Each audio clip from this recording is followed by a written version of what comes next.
어떻게 내일도 된다마자 이러고 버스를 하고 있어. 하나님아 여기 아니 그만하세요 그만. 아니 그만하세요. 그만하라고. 아니 맞죠. 준비 안 하면 안 돼요 지금. 그 문제 인물 서정욱 변호사랑 통화하면서 생생한 네. 얘기를 전달해 줄 겁니다. 아니 그러니까 10시 57분에 지금 통화했어요. 지금 11시 11분인데 3분 전에. 아니 왜냐면 서정 네. 변호사가 다 전화를 지금 안 받아요. 네. 다들 전화 통화 기자들도 확인하려고. 네. 근데 이상하게 제 전화는 받았더라고요. 예. 모르는 번호로. 그래서 뭐래요? 휘청거릴 수 있다라고 서정욱 변호사가 어제 방송에서 이야기를 했거든요. 예. 방송뿐만이 아니라 네. 많은 사람들에게 사적으로도 얘기를 많이 했어요. 아, 곧 탈당한다. 네. 근데 지금 네. 핫하게 김준일 평론가님이 네. 방송 들어오기 직전에 그 문제 인물 서정욱 변호사랑 통화하면서 생생한 네. 얘기를 전달해 줄 겁니다. 아니 그러니까 10시 57분에 지금 통화했어요. 지금 11시 11분인데 3분 전에. 아니 왜냐면 서정 네. 변호사가 다 전화를 지금 안 받아요. 네. 다들 전화 통화 기자들도 확인하려고. 네. 근데 이상하게 제 전화는 받았더라고요. 예. 모르는 번호로. 그래서 뭐래요? 요약을 하면 이겁니다. 일단은 당장 윤석열 대통령이 탈당할 것 같지는 않다. 그리고 방송에서 한 거는 내가 지른 거다. 지금 윤석열 대통령 참모들의 의견은 반반으로 나뉘었다. 탈당을 해야 된다, 말아야 된다. 근데 본인의 정무적 탈당을 해야 된다라는 파의 주장은 뭐냐면은 네. 하나는 지금 이대로 가면은 김문수 후보가 무난하게 질 수가 있으니 이 전환에 이 지금 판세 전환의 모멘텀을 만드는 게 윤석열 대통령의 탈당. 그리고 또 하나는 이대로 만약에 김문수 후보가 대선에서 무난하게 지면은 윤석열 대통령이 탈당 안 하고 절연하지 못해서 그 각종 비난이 쏟아질 거기 때문에 정무적으로도 나는 탈당을 하는 게 맞다라고 생각을 해서 지금 이렇게 설득 얘기를 했다. 그리고 어저께 윤석열 대통령을 만났냐라고 물어보니 그거는 확인해 줄 수 없지. 예. 만났다는 얘기네요. 뭘 먹었냐고. 나는 하지만은 수시로 윤석열 대통령하고 통화하고 연락도 해라고 얘기를 했어요. 요게 이제 아주 짧은 전화 통화의 다 내용이고 네, 우리가 네, 이제 네. 다 추론할 수 있는 것들은 지금 실제 윤석열 대통령이 당장 탈당은 하지 않지만은 다음 주나 뭐 이 조만간 탈당할 가능성을 배제할 수는 없구나. 요거를 좀 이제 그 주변에 친윤이라고 친윤도 아니고 찐찐찐윤 서정욱 정도면은 정말로 네. 이렇게 정말 이제 소통하는 사람이거든요. 그런 사람들까지 이런 얘기가 나온다라는 거는 어쨌든 분위기는 좀 있긴 있군요. 가능성은. 근데 만약 탈당을 하면 이 서정 변호사 얘기대로 대선판이 흔들려요? 그러니까 안 그럴 것 같은데. 그들은 그렇게 생각을 하는 거죠. 지금 뭐라도 해야 되니까. 네. 그리고 참 윤석열 대통령의 워딩이 있었대요. 내가 탈당하는 것보다는 뭐 당에서 조치를 하면은 나는 따르는 거지. 뭐 나를 출당시키려면 출당시키고. 근데 그런 것들을 일단은 또 분란이 일으킬 수 있으니 네. 탈당을 하는 게 조금 더 선제적으로 해주는 게 좋지 않느냐라는 의견들이 나왔다. 뭐 이 정도예요. 네. 그러니까 대선에 영향을 많이 줘. 예를 들어 탈당을 한다, 혹은 뭐 출당은 조금 더 영향이 있을 것 같긴 한데 탈당을 하면 확실히 이제 국민의힘이 변했구나 이런 생각에 다시 뭐 마음을 주는 이런 유권자들이 많이 생깁니까? 정영진 앵커님 그렇게 하실 생각이 있으세요? 아니 저는 이제 뭐 중도시잖아요, 중도. 지지하는 사람은 아니니까. 네. 네. 근데 그러기 쉽지 않을 것 같은데. 쉽지 않죠. 그냥 김준일 평론가님 말씀대로 그냥 네. 그들이 그렇게 생각하는 거고 뭔가라도 좀 해봐야 되지 않겠느냐 네. 그런 차원의 문제인데 윤석열 전 대통령의 탈당과 출당 문제는 앞으로도 계속 국민의힘 그 김용태 비대위원장과 김문수 당 후보와 관련해서는 계속 논쟁이 붙을 수밖에 없고 TV 토론 나가거나 아니면은 어느 지방에 가서 유세할 때도 계속 기자분들이 계속 물어볼 거 아니에요. 도리가 아니라고 하셨는데 출당 문제, 탈당 문제에 대해서는 어떻게 생각하십니까? 계속 도리가 아니라고 생각하십니까? 계속 질질 끌려갈 수밖에 없어요. 네네네. 부정적인 요인을 빨리 제거하는 게 맞다라고 좀 생각이 들고 제가 서정욱 변호사랑 상당히 많이 술도 마셔보고 저녁도 먹어보고 얘기를 많이 해봤는데 그 김준일 평론가님처럼 어제 막 윤석열 만났냐 이렇게 직접적으로 물어보면 얘기를 안 해요. 그러니까 노하우가 있습니다. 어제 몇 잔 마셨어? 어제는 한 30잔 마셨는데 말이야. 막 이렇게 또 얘기를 신나게 하니까 다음부터는 몇 잔 마셨어? 요거를 내가 기자물이 덜 빠졌어. 큰일 났네. 아직도 기자물이 들어서. 제가 좀 이따 전화해서 몇 잔 마셨는지 물어보겠습니다. 그러니까 탈당 요거는 큰 영향 온 거. 예를 들어서 뭐 민주당이 입당한다 이러면 이제 대선 영향을 좀 주겠죠. 윤석열 민주당 입당이요? 네. 그러면 영입하면 진짜 큰 통합되겠네요. 영향이겠지. 뭐 그 정도 아니고서는 그냥 탈당은 뭐 큰 의미 없을 것 같은데. 하여튼 아주 획기적인 생각이네요. 그렇죠. 새벽 3시에 국민의힘에서 후보를 바꾸겠다라는 생각과 거의 비슷한 긴급 생각입니다. 입당. 자 그리고 서부지법에서 난동 피웠던 전 대통령이 탈당을 네. 하든 말든 국민들은 무슨 생각하냐면 뭘 저렇게 탈당 당연한 걸 가지고 우물쭈물해. 그러니까 손가락질 받는 일이에요. 네. 진작에 돼야 될 일을 지금 고민하고 있는 모습 자체가 마이너스고요. 탈당해도 효과도 없습니다. 출당 제명 조치를 해야 그나마 국민의힘이 변하나 그렇죠. 그나마 이제라도 네. 그러면은 대선 이후라도 뭔가 이 국민의힘이 기대를 할 수 있겠다는 그런 정도의 효과는 있을지 모르지만 윤석열 대통령은 당연히 탈당해도 진즉 한 3, 4개월 전에 파면 당하면서 했었어야 됨에도 네, 불구하고 아직도 그걸 갖고 국민의힘 후보도 고민해. 그다음에 그 친윤 지도부나 뭐 이런 사람들도 고민해. 그렇잖아요. 유일하게 김용태 비대위원장이 얘기를 하는데 후보랑 김문수 후보랑 엇박자 나고 음정도 안 맞고 거의 듣기 불편하잖아요. 지금 김용태는 거의 지금 네. 박살 났습니다. 어떻게 지금 한 4일 만에 너무 외로운 자리에 서게 실제 되어서. 이런 장면이 좀 있죠. 네, 이거 영상 한번 볼까요? 어제 이거 당심이라고 표현해야 될까요? 아니요. 아닌가요? 당신 아니에요. 네, 거리에서 아주 호되게 김용태 비대위원장이 이렇게 혼날 수가 있나? 네, 현장에서 아주 호된 장면이 있는데 한번 보겠습니다. 이거. 예. 어떻게 내일도 되자마자 이런다고 버스를 하고 있어. 하나님아 옆에서 X한테도 하지 마. 그만하세요 그만. 그만하라고. 아니 맞죠. 준비 안 하면 안 돼요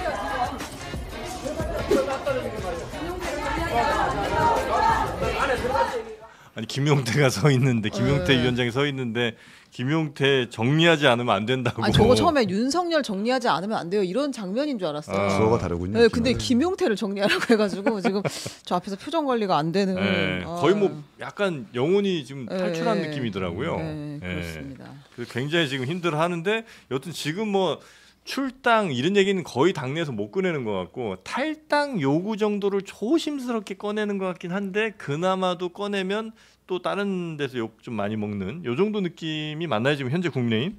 지금 분위기는 그런데 저도 굉장히 그런 분위기에 불만족스러운 입장입니다.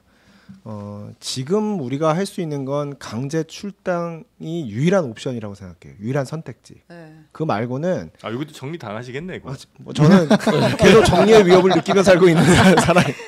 근데 그런 목소리 내는 사람이 별로 없잖아요 지금. 아니, 그래도 많고 있긴 있어요. 특히 당심 아까 말씀하셨잖아요. 네. 현재 국민의힘의 거의 50%에 가까운 당원들은 네. 저와 같은 입장을 가지고 있다고 저는 생각합니다. 그래요. 꽤 예. 근데 있어요. 왜 이렇게 비명태 스펙트럼이 비대위원장 왜 넓어 혼자 보이- 드는 거예요? 이렇게 예? 외롭게. 아니 지금 여기서는 지도부에서는 탈당이나 출당을 말하는 사람이 사실상 김용태 비대위원장 혼자인 것 같아요.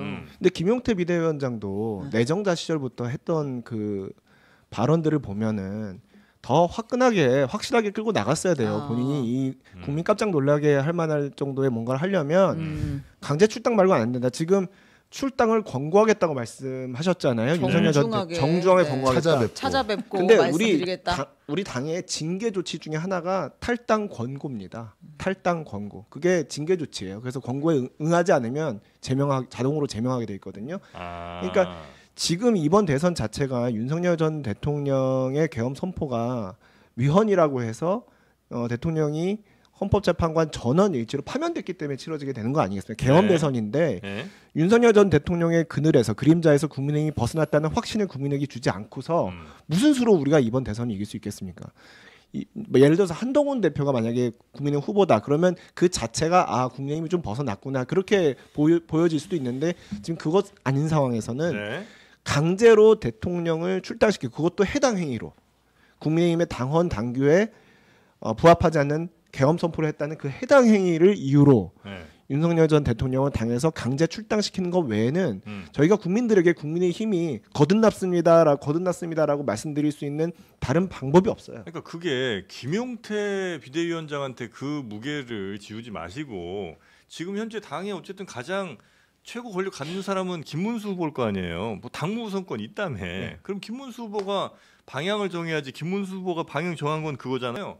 윤석열 전 대통령이 알아서 결정하시는 거를 우린 따를 수밖에 없다. 이게 이제 김문수 후보 그 당의 가장 현재 강력한 위치에 놓인 사람이 하는 얘기인데 그거를 뭐 비대위원장이 어떻게 바꾸겠어요? 맞습니다. 사실 비대위원장이 흔히 얘기하는 말빨이 서려면 뒤에 당원들의 지지라는 그 민주적 정당성이 뒷받침해 줘야 되는데 비대위원장 자체가 김용태 비대위원장 자체가 어떻게 보면 갈등을 봉합하는 과정에서 이렇게 임명이 된 상황이기 때문에 네.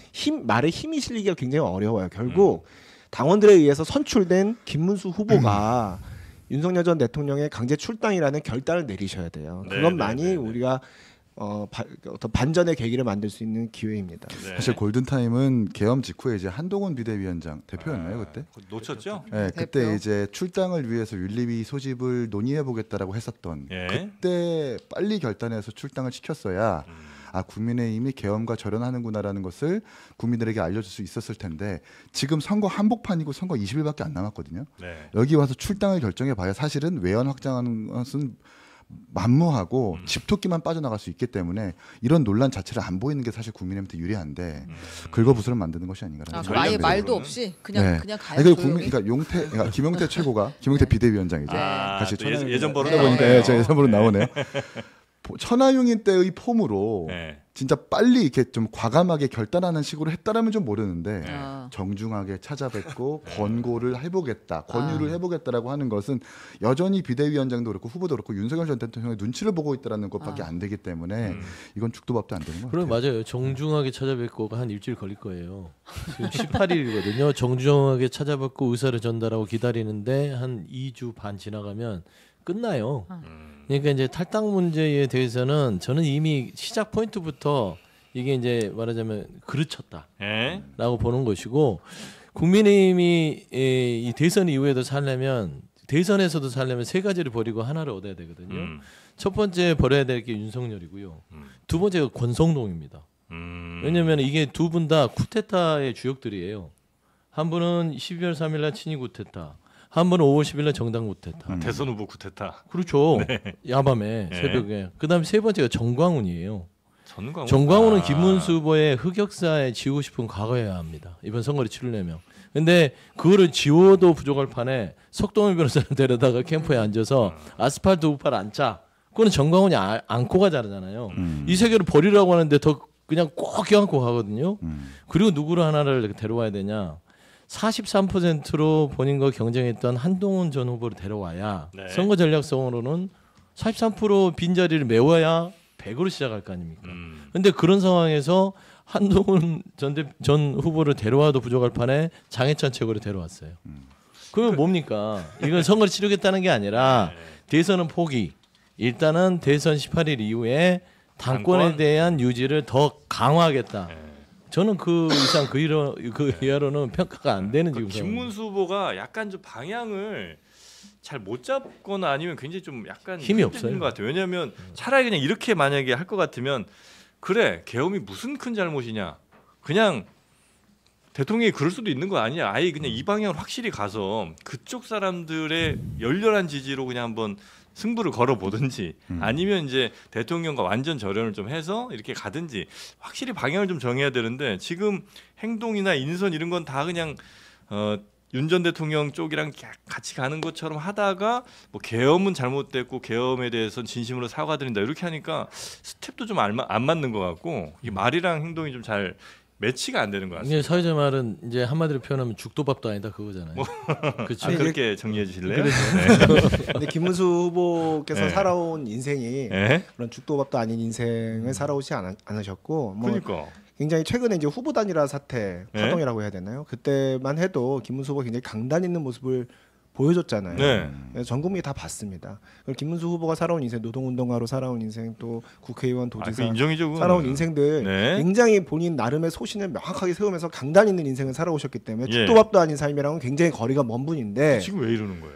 지금은 아마 본인 스스로 여러 가지 고민을 하고 계실 거라고 전 생각합니다. 이제 단일화 파동 지난지 아직 일주일도 채 되지 않은 상황이에요. 대선이 지금 2주 남았는데 뭔 고민을 그런 하세요? 상황입니다. 그래서 저희 당원들을 전 그런 말씀 드리고 싶어요. 네.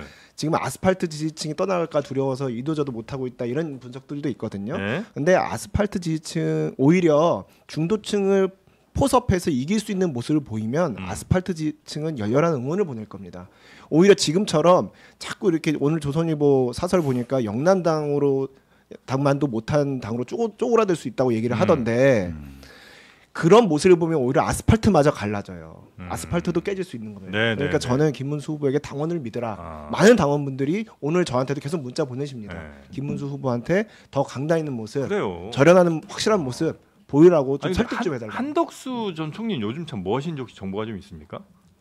전혀 정보가 없고 정보 없어요? 사실 많은 분들이 다 잊은 상황인데 그분은 호남 사람이니까 호남에 저도 호남 사람입니다. 외치고 계시나요? 감사합니다. 뭐야 호남. 그러니까 뭐야 네. 호남. 어디 계신지. 네. 감사합니다, 없어지셨네요. 여러분. 네. 알겠습니다. 네.